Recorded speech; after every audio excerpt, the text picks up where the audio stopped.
நமஸ்காரம். ஓம் மகாசேஷர் குரு அகத்திய குருவே நமக. இன்றைய தலைப்பு தீய சக்திகள்.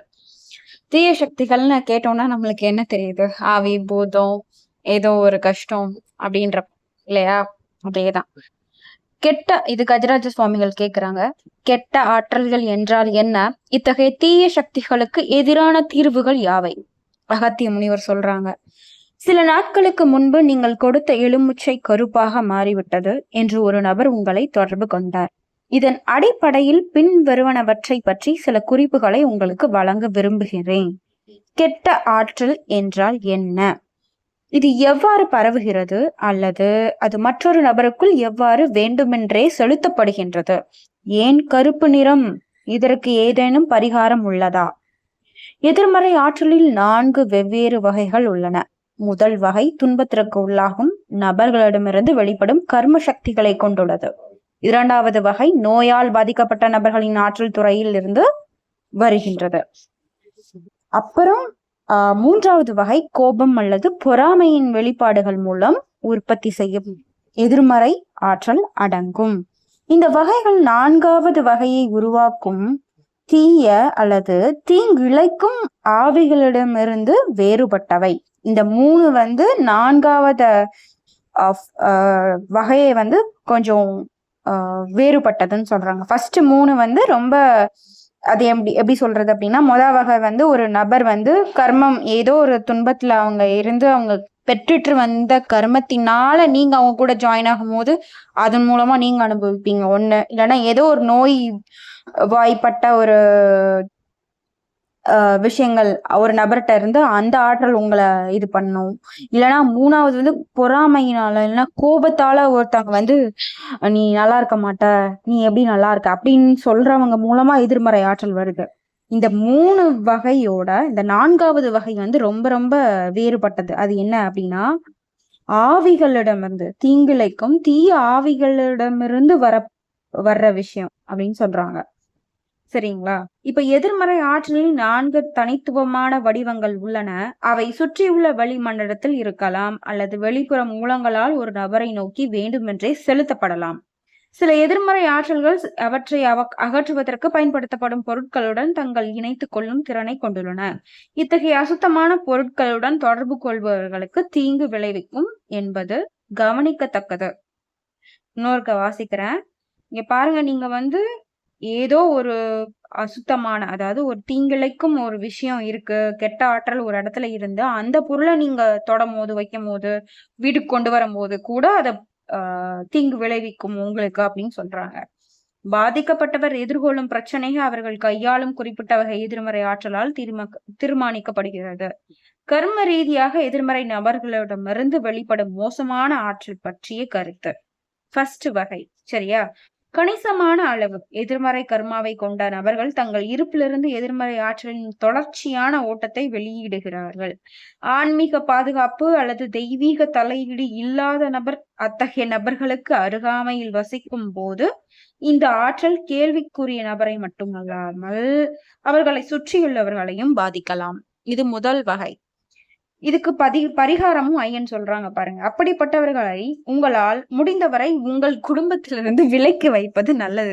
அத்தகைய நபரை பிரித்தாலும் பரவாயில்லை, அது தவறில்லை. அந்த நபரை அவர்களிடமிருந்து விலகி வைப்பதன் மூலம் உங்கள் குடும்பத்தை பாதுகாக்க உங்களுக்கு முழு உரிமை உண்டு.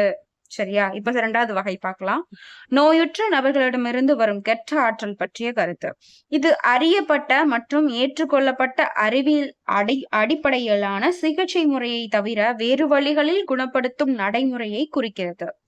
ஆற்றலை பயன்படுத்தி குணப்படுத்த பல மாற்று முறைகள் உள்ளன. ஒரு நோயுற்ற நபரின் ஒளியில் எதிர்மறை ஆற்றல் உள்ளது. நிர்வாண கண்ணால் பார்க்க முடியாவிட்டாலும் ஒரு திறமையான நபர் இந்த ஆற்றலை விருப்பத்தின் மூலம் அகற்ற முடியும். இந்த கெட்ட ஆற்றல் பரவாமல் தடுப்பது முக்கியம், ஏனெனில் இது நோயை உண்டாக்கும் கிருமிகளுடன் ஒப்பிடலாம். ஒரு பலவீனமான நபர் நிராகரிக்கப்பட்ட கெட்ட ஆற்றலுடன் தொடர்பு கொள்ளும் போது இவை அவர்களுக்கு ஒரு குறிப்பிட்ட நோயை உருவாக்கும். இதற்கு பரிகாரம், நோயுற்ற ஆற்றலை பின்வரும் முறைகளில் அளிக்கலாம். ஒளியின் பாதையில் சிதைக்க விரும்புவதன் மூலம், அதாவது நீங்க ஹீலிங் கேள்விப்பட்டிருக்கீங்க, பிராணிக் ஹீலிங் கேள்விப்பட்டிருப்பீங்க, இப்போ வந்து ஏதோ சவுண்ட் ஹீலிங்லாம் சொல்றாங்க, சம்திங் லைக் தட். எல்லாமே ஒரு அலைவரிசை தான். இந்த பிரபஞ்சம் ஒரு அலைவரிசை தான். உங்களோட கடவுள்கிட்ட நீங்க இஷ்டையா நிஷ்டையா அனுதினமும் விரும்பும் போது அந்த ஆற்றல், அந்த தெய்வத்தின் சக்தி உங்ககிட்ட எப்படி கொண்டு வந்து சேர்க்குதோ, அப்போ இது எதன் மூலமா ஆஹ் ஒரு கனெக்ஷனை உருவாக்குது? ஒரு ஆற்றல், ஒரு ஃப்ரீக்வன்சி. சேம் வே உங்களோட இருக்கிற உடம்புல நோய் ஏதோ இருக்கு, ஏதோ எனர்ஜியை ஹீல் பண்ணனாலும் பிராணிக் எனர்ஜி நிஜமாலே ஹீலிங் அந்த மெத்தட் ரொம்ப உதவும். நீங்க உங்களோட எல்லா சக்கரங்களையும் சுத்தப்படுத்திக்கிறதுக்கும் மேலும் மேற்கண்டவாறு பரிகாரம்லாம் சொல்றாங்க.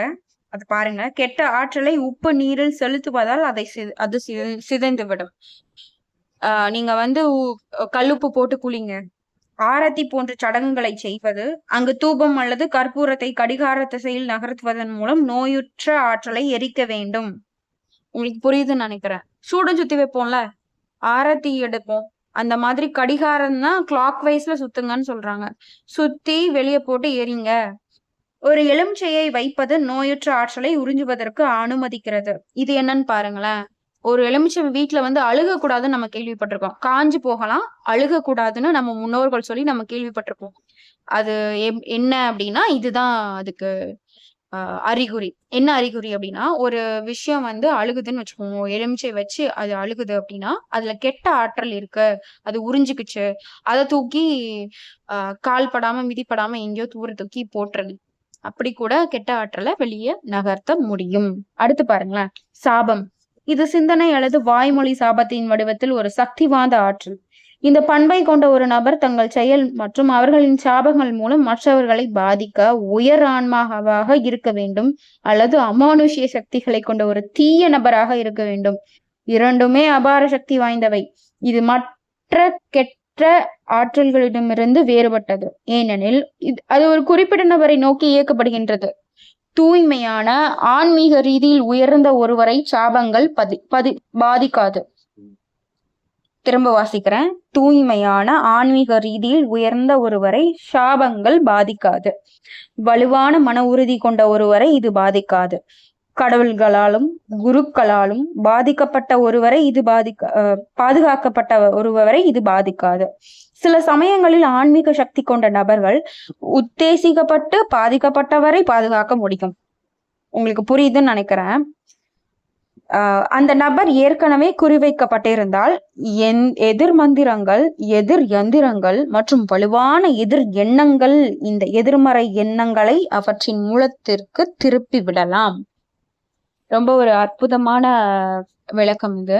அத்தகைய மோசமான ஆற்றல்களை அகற்றக்கூடிய பொருட்களின் பட்டியல்: ஆற்றில் இருந்து வரும் தூய நீர், சக்தி வாய்ந்த தெய்வம் அல்லது வழிபாட்டு தளத்திலிருந்து வரும் புனித நீர், சக்தி வாய்ந்த தெய்வங்களிடமிருந்து வரும் குங்குமத்தூள், வேப்ப இலைகள், ஆரத்தி, எலுமிச்சை, கடுகு. சில சந்தர்ப்பங்களில் அதே விளைவை அடைய செருப்புகள் மற்றும் விளக்குமாறு கச்சா முறையில் பயன்படுத்தப்படுகின்றன. ஆவிகள் வடிவில் கெட்ட ஆற்றல், அதாவது இது வந்து 4th வகையை பத்தி இது விளக்குறாங்க. அதுக்கு முன்னாடி நான் வந்து இந்த சொன்ன 3 விளக்கம் தெளிவா பார்க்கலான்னு நான் விரும்புறேன். இது வந்து ஒரு சாதாரணமா ஒருத்தங்க வந்து பாதிக்கப்படுறது, ஏதோ ஒரு சில ஒரு நபர் கர்மான் மூலமா அவங்க கொண்டு வந்த அந்த விஷயத்த இது பண்றது. 2வது வந்து நோயுற்ற ஒரு விஷயம். 3வது வந்து சாபத்தினால வாய் வார்த்தைகள் மூலமா. இதற்கு முன்னமே ஒரு ஒரு கேள்வி முறைகள், அதாவது ஒருத்தங்க கேள்வி கேட்டிருப்பாங்க. இது அதுக்கு அடுத்து வருதா என்னன்னு தெரியல. ஆனா அந்த தொகுப்பு வந்து இது கூட நான் ரிலேட் பண்ண விரும்புறேன். ஏன் அப்படின்னா, அதுல கொஸ்டின் என்னவா இருக்கும்னா, இந்த வீட்டை நான் மாத்தவா, இதுல வாஸ்துப்படி ஓகேவா இருக்கா இல்லையான்னு எனக்கு தெரியல, எனக்கு இந்த கஷ்டம் இருக்கு அந்த கஷ்டம் இருக்கு, நான் வீடு மாறணும் அப்படின்ற மாதிரி கேள்வி கேட்பாங்க.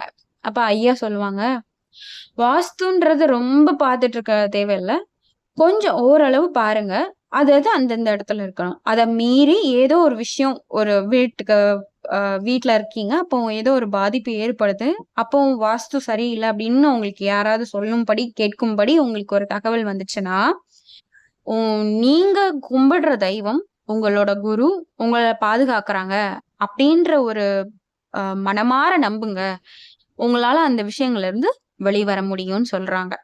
அப்போ நான் அதே தான் இதுலயும் சொல்றேன். கெட்ட ஆற்றல்கள் இருக்கிறது உண்ம. கர்மங்கள் மூலமா வர்றதுன்னா நம்ம கழிச்சு தான் ஆகணும். அதுவே ஒரு நோய் மூலமானா, அதுக்கும் ஒரு விஷயம் சொல்றாங்க. Pranic healing. ஹீலிங் மூலமா நம்மளால அ நல்ல எண்ணங்களால அத நிரப்பி, நல்ல ஒரு அ ஒளிக்கற்றைகளால அத அந்த சக்கரங்கள நிரப்பி நம்ம தூய்மைப்படுத்திக்க முடியும். அப்புறம் உப்பு தண்ணீல குளிங்க. அந்த மாதிரி இதர ஆலோசனைகள்லாம் குருநாதர் குடுத்துருக்காங்க. அதுபடி நடக்கும்போது நம்மளால அந்த நோய்கள்ல இருந்து விலை அ ரொம்ப சீக்கிரமா ரெக்கவர் ஆக முடியும். ரொம்ப இனிஷியல் ஸ்டேஜ்லயே நீங்க அத குணப்படுத்திக்கிறதுக்கு பிராணிக் ஹீலிங் ரொம்ப ரொம்ப உதவும். அ ரொம்ப முத்தின ஸ்டேஜ்ல போயிட்டு பிராணிக் ஹீலிங் உதவுமானா, இல்ல முடியாது. அதுவும் சில இது வந்து எப்படி இருக்கும்னா, கர்மத்தின்படி உங்களுக்கு அதுதான் இருக்கும்னு நெனச்சா, அந்த பிராணிக் ஹீலிங் கூட உதவாது. அதனால அதுல வகைகள் இருக்கு. சொல்றேன். முதல்ல கர்மத்தின் மூலமா வந்த விஷயம், அடுத்து வந்து ஒரு நோய் வந்து அ தாக்கினம்போது ஏற்பட்ட ஒரு கெட்ட ஆற்றல்.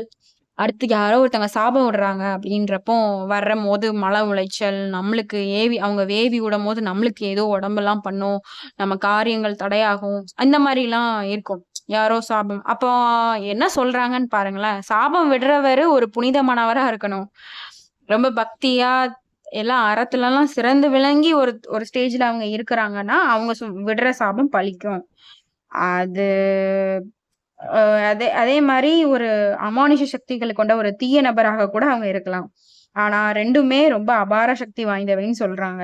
இதுல ரொம்ப ஒரு குறிப்பிட்ட ஒரு நபர நோக்கி அத ஏவ ஏவப்படும்போது, ஆ ஒருவேள அந்த நபர் வந்து ஒரு ஆன்மீக ரீதியில ஒரு குருவோட துணை, கடவுளோட துணையோட எல்லாம் பாதுகாக்கப்பட்டு இருந்தாருன்னா, அவர எதுவுமே பாதிக்காதுன்னு சொல்றாங்க.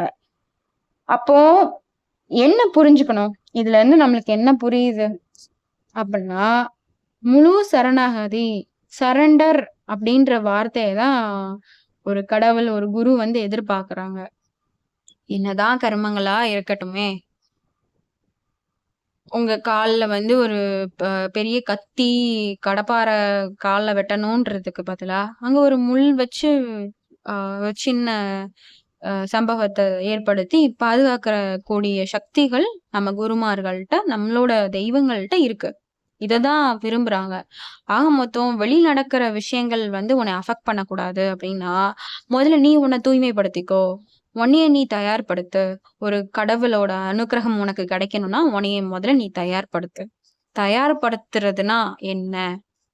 இன்னையிலிருந்து ஒரு நல்ல எண்ணம், நல்ல செயல், நல்ல புத்தி, நல்ல அ ஒழுக்கமான நெறி, ஆ பிறரை வஞ்சிக்காத மனசு, பிறரை வந்து நல்லா இருக்கட்டும்னு வாழ்த்துற நல்ல மனசு வேணும். கடவுள்ட்ட அதெல்லாம் வேண்டுங்க. கொஞ்சம் கொஞ்சமா வேண்டி, வேண்டி, வேண்டி, வேண்டி அவங்க கால பிடிச்சுக்கிட்டு, "நீங்களே என்ன பாருங்க" அப்படின்னு சொல்லும்போது, அவங்களோட அனுக்கிரகம் நம்மளுக்கு என்னைக்குமே பாதுகாப்பா இருக்கும். மேலும் 4வது வகைய நாளைக்கு பார்க்கலாம். நமஸ்காரம்.